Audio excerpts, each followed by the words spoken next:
YSR Congress party చేసినటువంటి పాపం 25 కుటుంబాల పట్ల ఇప్పుడు శాపంగా మారిందని, వైఎస్ఆర్ కాంగ్రెస్ పార్టీ ప్రభుత్వ హయాంలో జగన్మోహన్ రెడ్డి ముఖ్యమంత్రిగా ఉన్నటువంటి సమయంలో ఆయన ఆంధ్రప్రదేశ్లో ప్రవేశపెట్టినటువంటి నూతన మద్యం పాలసీ ద్వారా కల్తీ మద్యం తాగి 25 మంది చనిపోతే ఆ 25 మందిది సహజ మరణం అంటూ జగన్మోహన్ రెడ్డి అసెంబ్లీ సాక్షిగా ఆయన తేల్చిపాడేసినటువంటి నేపథ్యంలో అసలు ఆ ఘటనలో ఏం జరిగింది, ఆ 25 మంది చావుకి కారణం ఏంటనేది వారి కుటుంబ సభ్యులు ఇప్పుడు బయటకు వచ్చి చెప్తూ ఉంటే నిజంగా వైకాపా చేసినటువంటి ఈ పాపాలు ఒక్కొక్కటిగా బయటకు వస్తూ ఉన్నాయి. దీని మీద మనం పూర్తి స్థాయిలో విశ్లేషణ అయితే చేసుకుందాం. ప్రస్తుతం మనతో పాటు ఉన్నారు ప్రముఖ రాజకీయ విశ్లేషకులు అడుచుమల్లి శ్రీనివాసరావు గారు. సార్తో మాట్లాడదాం. సార్ నమస్తే. సార్ నమస్కారం అండి. వైఎస్ఆర్ కాంగ్రెస్ పార్టీ చేసినటువంటి పాపాలు ఆ 25 కుటుంబాల పట్ల శాపాలుగా మారాయి అనేటువంటి వార్తలు వస్తూ ఉన్నాయి. ఏంటి సార్ దీని మీద మీ విశ్లేషణ? ఇది చాలా అమానుష్యం అండి. అది నేను అందుకనే చెప్తాను, ఇప్పుడు మద్యం స్కామ్ని మన మానవీయ కోణంలో కూడా చూడాలి సార్. అసలు వాళ్ళే నువ్వు డబ్బులు సంపాదించుకో, అడ్డగోలుగా వెళ్తా ఉన్నావు, దోపిడీ చేస్తూ ఉన్నావు, చేసుకో. కానీ మనుషుల ప్రాణాలతో చెలగాటం, వాళ్ళ ఆరోగ్యాలతో చెలగాటం, వాళ్ళ కుటుంబాలు విచ్ఛిన్నమైపోయి అనాథలైపోయి ఇవాళ దిక్కుతోచని పరిస్థితిలోకి వెళ్ళిపోయారంటే ఆ ప్రాణాలనే మనుషుల్ని ఎవరు తిరిగిస్తారు? నిన్ను ఎరగొట్టేసి నీ కాళ్ళు చేతులు ఇరిచేసన్నా నీ దగ్గర డబ్బులు రికవరీ చేసుకుంటుంది ప్రభుత్వం. కానీ పోయిన వాళ్ళని కనీసం వాళ్ళ ఇతను చేసిన పనికి నకిలీ మద్యం వేరు, అక్రమ మద్యం వేరు, కల్తీ మద్యం వేరు. ఈ నాసిరకం కల్తీ మద్యం. నాసిరకం మద్యంలో నాణ్యత లేకపోవచ్చేమో కానీ ప్రమాదం ఉండకపోవచ్చు. ఇది మరి ప్రమాదకరమైన నాసిరకం కల్తీ మద్యం తాగారు. అంటే ఎవడు పడితే ఆడొచ్చి వండేస్తే ఆ సారాలు అయ్యింది నువ్వు అలా వడ్డిచ్చేసాడు. ఇప్పుడు గుర్తింపు పొందిన పాపులర్ బ్రాండ్స్లో వాళ్ళకు ఒక క్రెడిబిలిటీ, రెప్యుటేషను, ఆ బ్రాండ్ వాల్యూని కాపాడుకోవడానికి చాలా నాణ్యమైన మద్యాన్ని తయారు చేసి అమ్ముతారు. అందులో ఘాటైంది, కొంచెం కిక్ తక్కువ వచ్చేది ఉంటుంది.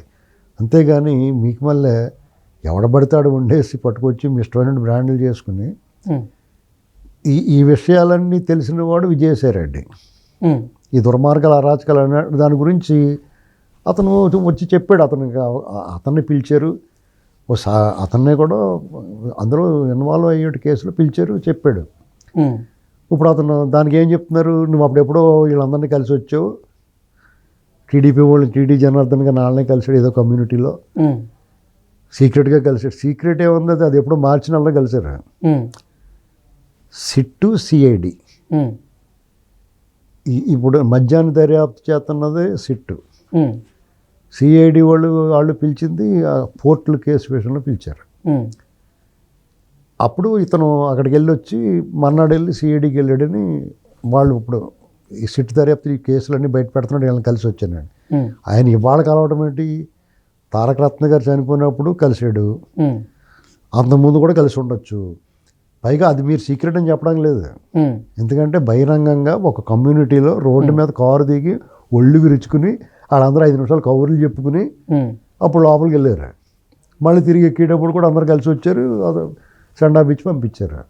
అదే సీక్రెట్ మీటింగ్ అనుకోండి, ప్రతి ఇంటికి కాంపౌండ్ వాల్ ఉంటుంది, పార్కింగ్ ప్లేస్ ఉంటుంది, డైరెక్ట్గా నేరుగా కారు ఇంట్లోకి వెళ్ళిపోద్ది. నేరుగా కారు ఇంట్లోకి వెళ్ళిపోయిన తర్వాత కారు దిగి లోపల పోతారు. సీక్రెట్ అయితే అది. లేదా ఎక్కడో మూల ఫామ్ హౌస్లో ఎవరి దారినాడు వెళ్ళి మాట్లాడుకుని వస్తారు. సీక్రెట్ అయితే ఒక కమ్యూనిటీలో బహిరంగంగా మీద కమ్యూనిటీ అంటే ఇలాంటి పరిస్థితుల్లో దీన్ని ఏదో పక్కదారి పట్టించడం అన్నట్టుగా రకరకాల, ఇప్పుడు ఆడు ఎవరు చెప్పినా, పోలీసు ఇంట్రాగేషన్లో 4 గోడల మధ్య చెప్పినా, లేకపోతే బహిరంగంగా వీళ్ళకి వచ్చి చెప్పినా, ఏం చేసి సహకరించినా మీరంటే వెగటొచ్చింది. జగన్ మనసులో తనకు స్థానం లేదని తెలిసింది, తనను ఒప్పుకోమన్నారు వాళ్ళు. జగన్మోహన్ రెడ్డి ఏంటంటే ఈ కేసులో విజయసాయిరెడ్డి మీద వేసుకోమని ఉంటారు వాళ్ళు. ఎప్పటికీ అనుమానమే. అతను రాజకేశిరెడ్డి, కర్త కర్మ క్రియ, రాజకేశిరెడ్డి, మిథున్ రెడ్డి, ఈ వీళ్ళ పేర్లు చెప్తున్నాడు కానీ జగన్ పేరు చెప్తలేదు అతను. చూసుకోండి, అంతిమ లబ్ధిదారు ఎవడో తెల్లదా బుద్ధి లేదా, తాటి చెట్లకు ఉన్నాడో విజయసాయిరెడ్డి. ఏళ్ళెళ్ళి అతను తెలియదా ఎవరు లబ్ధిదారుడో, రోడ్డు మీదకి వెళ్ళి కూడా అడగని చెప్తాడు. అంతిమ లబ్ధిదారు ఎవడి కోసం ఈ స్కామ్ జరిగింది అనేటువంటిది. దానికి ఇప్పుడు కూడా అతను విజయసాయిరెడ్డి ఏం చెప్తున్నాడు, రాజకేశ్ రెడ్డి, మిథున్ రెడ్డి వీళ్ళ పేర్లు చెప్తున్నాడు. ఇది కూడా అనుమానం ఉంది. ఇంకా నేటి జగన్ తప్పించడానికి ఇతను అప్రూవర్గా మారినట్టు, వీళ్ళ దగ్గర చేరి అతను తప్పించి మిగతా వాళ్ళని ఇరికిచ్చి ప్లాన్ ఉందేమో అని కూడా డౌట్ ఉంది. ఓకే, మీకు లాజికల్గా లేదా ఇది నేను చెప్పేది? ఇప్పుడు విజయసాయిరెడ్డి ఇప్పుడు నిజంగా నీకు మన జగన్ మనసులో స్థానం లేదు, నువ్వు వాళ్ళని విడిచిపెట్టొచ్చో, ఆ పాపంలో నీకు భాగం వద్దనుకుంటే, ఇంతమంది చనిపోయి ఆరోగ్యాలు పాడైపోయి చనిపోయి కుటుంబాలు అనాథలు అయిపోయిన వాళ్ళ పట్ల నీకేమాత్రం ఉన్న మానవీయ కోణం ఉంటే అసలు దోష ఎవరనేటువంటి చెప్పాల్సిన బాధ్యత నీ మీద ఉంది కదా. కొంచెం పాపం కడుక్కోవడానికి అవకాశం ఉంది కదా. పశ్చాత్తాపం కలిగి పరివర్తన వచ్చి అయ్యో పాపం చేసాం మనం, ఈ పాప ప్రక్షాళన చేసుకుందాం అనుకుంటే, ఇదిగో ఇలాంటి దుర్మార్గుడి ఇతని వల్లే మేము ఇలా చేయాల్సి వచ్చింది, అంతిమ లబ్ధిదారుడు ఇతని డబ్బు ఆశ అతనికి అంగిడే కానీ మింగిడి లేదు. శుభ్రంగా ఈ ఆశ పోతూ తనానికి రాష్ట్రం మేము బలయం, రాష్ట్రం బలైంది, ఇవాళ మేము జైలు పాలవుతున్నాం, ఇటువంటి వాడి వల్ల అని చెప్పాలి కదా నువ్వు. చెప్పకుండా రాజకేశ్ రెడ్డి, ఆ ముక్కురెడ్డి ఇలాంటి వాళ్ళ పేర్లు చెప్తావు ఎందుకు? అంతే కదండి. అవును సార్. దానికి మళ్ళీ వీళ్ళతో కుమ్మక్క అయిపోయాడు, అది కుమ్మక్క అయిపోతే ఎవడో కూడా కుమ్మ చెప్పాలి కదా వచ్చి. అందంగా మర్యాదకు వచ్చి చెప్పకపోతే నడుము వెరగ కూడా చెప్పిస్తారా, లాఠీలు ఇరిగిపోతాయి. ఏంటండి వీళ్ళు ఏదైనా పెద్ద దొరలు పైన దిగి వచ్చారండి ఎవరన్నా? రఘురామకృష్ణరాజు గారు లాంటి వాళ్ళు ఎరగబడేశారు, పోలీస్ కస్టడీలో పెట్టి. వీళ్ళేదో పెద్ద వీళ్ళగా జెరియంటికి లేని ఉన్నాయి వీళ్ళకన్నా. ఏంటండి కాబట్టి ఇదంతా కూడా వాళ్ళు ఎవరిని నమ్మటం లేదండి, ఎవరిని నమ్మకూడదు, పూర్తిగా విశ్వసించడానికి లేదు. ఎందుకంటే వాళ్ళు ఎంతకన్నా బరి తెగించిన వాళ్ళు ఏమైనా స్కెచ్లే వేస్తారు. అది జగన్ అదృష్టం కూడానే. ఎందుకంటే అతని కోసం ఏమైనా చేసేసి ప్రాణాలు అర్పించేసి అవసరమైతే ఆ కేసులు తమ నెత్తి మీద వేసేసుకునే వాళ్ళు కూడా ఉన్నారు. ఇప్పుడు రెడ్డి గోవిందప్ప, బాలాజీ ఇలాంటి వాళ్ళందరూ కూడా ఇదంతా మేమే చేసేవాడి, మా కోసమే జగన్కి ఏం సంబంధం అని చెప్పినా చెప్తారు. ఓకే, కాబట్టి ఈ మద్యం స్కామ్లో ప్రభుత్వం వీళ్ళ మీద హత్యానారం మోపాల. ఎందుకంటే చంద్రబాబు నాయుడు గారికి ఏమాత్రం సంబంధం లేకుండా ఎవరో జిఎస్టీ కట్టకపోతే ఆడ మీద ఉన్న కేసుకి ఈయన అరెస్ట్ చేశారు. ఆ జగన్మోహన్ రెడ్డి అరెస్ట్ చేయడానికి ఎందుకు ఆలోచిస్తున్నారు అర్థం అవట్లా. ఇది పర్ఫెక్ట్ టైం, రైట్ టైం ఇది. అతను మీరు శిక్షించకపోతే రేపొద్దున ఏమవుతుందంటే, ఇప్పుడు మీరు ఆపరేషన్ సింధూర్ జరిగింది సార్, ఈ ప్రభుత్వం ఏం తప్పు చేయలేదు, చాలా మానవ కోణంలో మానవత్వంతో ఆలోచించింది.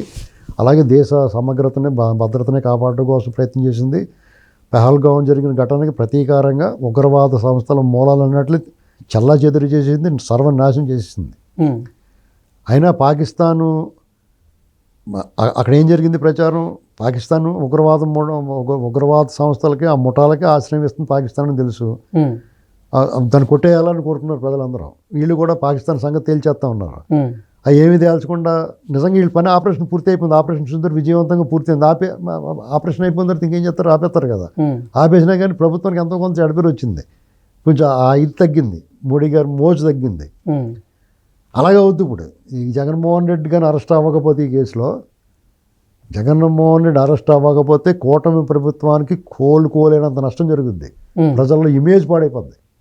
చంద్రబాబు నాయుడు గారు, లోకేష్ గారు ఇమేజ్ పూర్తిగా డ్యామేజ్ అయిపోద్ది. ఓకే, మీరు ఇంత మోసం జరిగింది, ఇంత దోపిడీ జరిగింది, ఎంతమంది ప్రాణాలు కోల్పోయారు. ఆ కేసులో అవినీతి ఉంది, అక్రమం ఉంది, నకిలీ ఉంది, అరాచకం ఉంది, మానవ హననం ఉంది. అవును సార్, ఇన్ని కోణాల్లో ఉంది. అది మీకు ఆడేదో డబ్బులు దొబ్బేసాడనేటువంటిది కాదు ఇక్కడ జరిగింది. ప్రభుత్వం పేరుతోటి ప్రభుత్వమే ప్రజలను చీట్ చేసింది. అలాగే డిజిటల్ పేమెంట్ లేకుండా చేసి, ఆ సొమ్ముకు లెక్క లేకుండా చేసి ఎంత దొబ్బేశారు కూడా తెలియకుండా చేశారు. అన్లిమిటెడ్ అవినీతి చేశారు, అన్లిమిటెడ్ దోపిడీ చేశారు. అది కాకుండా ఎవడే పని చేయనివ్వకుండా వాళ్ళ సంబంధం లేని వాళ్ళ చేత పనులు చేయించారు, మోసం చేయించారు. మొత్తం స్కామే. అసలు ఎక్కడ ఏ అంశంలో కూడా వాళ్ళు రైట్ రాయల్గా రూల్ ప్రకారం చేయలేదు. కాబట్టి ఇన్ని అంశాల్లో ఈ బుక్ అయిపోయి ఉన్న జగన్మోహన్ రెడ్డి వాళ్ళ గ్యాంగ్ అందరినీ ఇప్పుడు ఒక్కొక్కరిని అరెస్ట్ చేస్తున్నారు. జగన్మోహన్ రెడ్డిని అరెస్ట్ చేయడానికి మేనమేషాలు ఎందుకు లెక్కెడుతున్నారో అర్థం అవట్లా. అతనికైనా సానుభూతి వస్తుంది. సానుభూతి ఎందుకు వస్తుంది? బందిపోటు దొంగను పట్టుకుంటే సానుభూతి ఎవడు చూపిస్తాడండి? అటువంటి సలహా ప్రభుత్వానికి ఎవడన్నా ఇస్తున్నాడో, లేకపోతే ప్రభుత్వానికి కొంచెం ఎవడన్నా సానుభూతి వస్తుంది మీకు ఎందుకు అలాంటి చేయకుండా అని ఎవరన్నా చెప్తున్నారో తెలియదు. కానీ అలా చెప్తే వాళ్ళ మాటలు పెడచేవని పెట్టాలి, వినకూడదు. ఎందుకంటే ప్రభుత్వం కొన్ని విషయాల్లో కఠినంగా వ్యవహరించాలి, చాలా స్ట్రాంగ్గా ఉన్నట్టు కనిపించాలి. మీరు తీసుకున్న చర్యల పట్ల నిజంగానే చర్యలు తీసుకుంటున్నామని చిత్తశుద్ధి కనిపించాలి. ఆ చిత్తశుద్ధి కనిపించాలంటే అర్జెంటుగా జగన్మోహన్ రెడ్డి అరెస్ట్ అవ్వాలి. Okay sir, thank you so much.